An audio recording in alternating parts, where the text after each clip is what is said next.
안녕하십니까. 일반물리학 기초 21장 할 차례입니다. 교류회로하고 전자기파에 대해서 공부를 할 건데요. 교류하고 전자기파까지 하면은 전자기학이 마무리되는 내용입니다. 그런데 이제 요 교류 자체도 그렇고 전자기파도 그렇고 주제 자체가 상당히 수학이에요. 수학을 잘 알아야 더 자세하게 알 수 있는 영역이기 때문에 일단 지금 일반물리에서 다루는 것 자체가 교류나 전자기파가 좀 제한적이에요. 그런데 이제 기초 과정으로 가기 때문에 조금 더 일반물리 심화보다는 조금 더 수학적인 걸 다 빼고 그냥 정성적인 논의를 하게 될 거예요. 그래서 21장에서는 여러분들이 유도하지 않고 써야 되는 식들이 있어요. 그러니까 그런 것들은 암기를 해야 되거든요. 그래서 조금 부담이 되더라도 암기를 열심히 해서 익숙하게 만드는 것, 그죠? 그게 더 중요한 게 되겠습니다. 자, 그래서 교류하고 이제 전자기파. 먼저 이제 교류에 대해서 얘기를 하면은 교류 전류가 뭐냐? 교류하고 직류가 있죠. 교류 전류는 앞에서 우리가 그 발전기의 원리에서 교류 발전기에 대해서 공부를 했듯이 그 전류의 방향이 왔다 갔다 바뀌는 거죠. 교류. 그래서 alternating, 그렇게 되는 거고, 직류는 방향이 한쪽으로만 흘러가는 거죠. 근데 이제 직류라고 해서 전류가 일정한 건 아니에요. 방향만 한쪽인 거고, 교류는 방향이 바뀌기 때문에 당연히 전류의 크기가 시간에 따라서 변하게 되죠. 그죠? 근데 이제 앞에서 우리가 공부했듯이 가장 간단하게 교류 발전기를 통해서 얻어낼 수 있는 교류 기전력은 이와 같이 사인 함수 형태로 표시가 되죠. 그래서 2파이, 그러니까 사인 2파이 ft 할 때 요 f가 뭐냐면 진동수, 플러스 마이너스가 바뀌는 한 주기에 대한 진동수가 되고요. 시간에 대해서 이러한 값을 갖는다. 요 2파이 f를 묶어서 오메가 t라고도 표시를 하죠. 그래서 최대값이 있고 교류전원이 이러한 교류전원이 걸려 있을 때 그러면 이제 이 교류회로라는 것은 회로의 요소가 직류든 교류든 다 똑같이 기전력이 있고요. 기전력. 그러니까 이것이 지금 교류 기전력을 얘기하는 거고, 그 다음에 기전력은 이제 공급하는 입장이고, 에너지를 소비하는 그 전기 소자로서는 저항기가 있고요. 저항. 그 다음에 축전기. 축전기는 전기 용량, 그리고 유도기가 있었죠. 유도기도 요 앞장에서 공부를 했던 내용이에요. 전자기 유도, 자체 유도 현상의 그 인덕턴스, 유도 계수를 갖는 것이 되죠. 그래서 축전기는 평행판 축전기가 대표적인 거고, 유도기는 솔레노이드. 그래서 이러한 세 개의 요소가 R과 C와 L인데, 이러한 세 개의 요소가 교류 기전력을 만났을 때, 그죠? 직류에 대해서는 앞에서 우리가 한 번씩 공부를 했어요. 직류에 대해서 저항이 갖는 오음의 법칙 또는 전압강압, V는 IR, 그 얘기를 했었고, 그 다음에 RC 회로에 대해서 공부를 했었고, RL 회로에 대해서 계산을 자세하게 하진 않았어도 정성적인 논의는 했었죠. 근데 이제 그것이 교류일 때는 어떻게 되냐?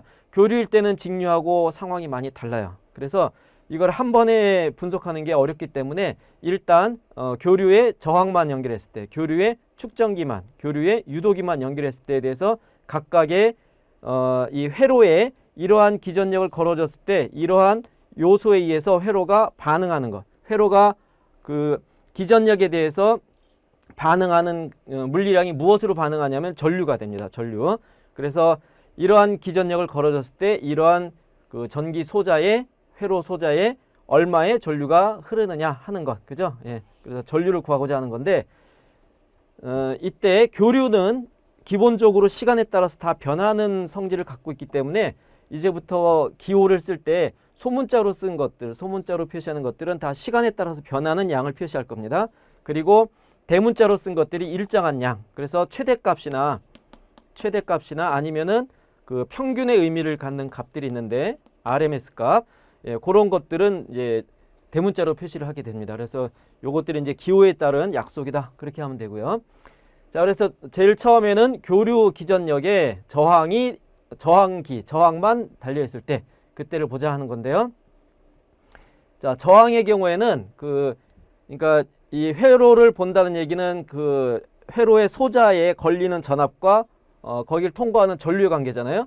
그래서 그걸 보는 건데, 교류 기전력이 걸려 있을 때 저항을 지나는 전류하고 그다음에 저항 양단의 전압, 전이차, 그 관계는 저항은 항상 직류든 교류든 상관없이 V 콜 IR의 관계가 성립을 해요. 그래서 물론 이제 직류일 때는 요 값이 한쪽 방향이고 교류일 때는 요 값이 변하는 거, 플러스 마이너스 변하는 거. 그래서 부호도 같이 변하면 돼요. 예, 그래서 부호의 변환이 있지만 어쨌건 V는 IR의 관계가 그대로 성립하기 때문에 이 말은 뭐냐면 그 저항 양단에 교류 전압이 이만한 교류 전압이 걸렸다 그러면 저항 크기에 따라서 IR만큼에 해당하는 전류가 흐른다는 얘기죠.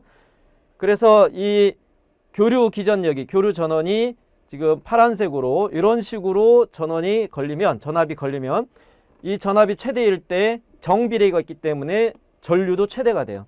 그죠? 그 다음에 0일 때는 같이 0이고 그리고 반대로 최대일 때는 전류도 반대 방향으로 최대가 돼요. 그래서 이러한 저항을 지나는 교류 전원과 전압과 교류 전류에 관해서는 전류하고 전압이 동시에 최대가 된다. 항상 동시에 최대 최소 0 그런 성질을 갖는다 하는 거죠.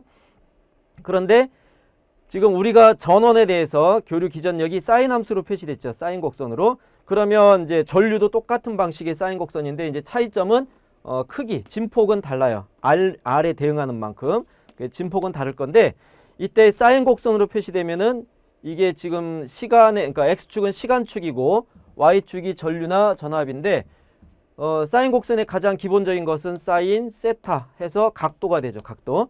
그것을 우리가 사인의 2파이 ft 해서 각도가 시간에 따라 변하는 꼴로 우리가 수학적으로 기술할 수가 있는 거죠. 그래서 그 시간축은 그러니까 X축은 시간축이지만은 이러한 사인 곡선 형태를 우리가 표현할 때는 위상이라는 말을 이용해서 표현하는 게 쉬워요. 각도예요. 그래서 그 말은 뭐냐면 전류가 최대가 된다.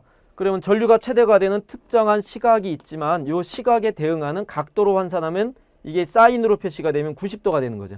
그러니까 90도짜리 각도를 갖는 시간, 90도짜리 위상을 갖는다. 그렇게 표현하는 거예요. 그래서 90도, 180도, 뭐 270도, 360도 그런 식으로 각 시간에 대응하는 각도를 우리가 얘기할 수 있는데 위상을 얘기할 수 있는데 이때 전류가 최대일 때, 전류가 90도일 때 전압도 90도가 돼요. 그리고 전류가 0일 때 전압도 0이 되죠. 그래서 전류와 전압이 항상 같은 위상이다. 위상이 같다. 알겠죠? 위상이 같다는 것은 시간에 대해서 최대 최소가 동시에 나타난다. 그렇게 이해를 하면 되겠어요.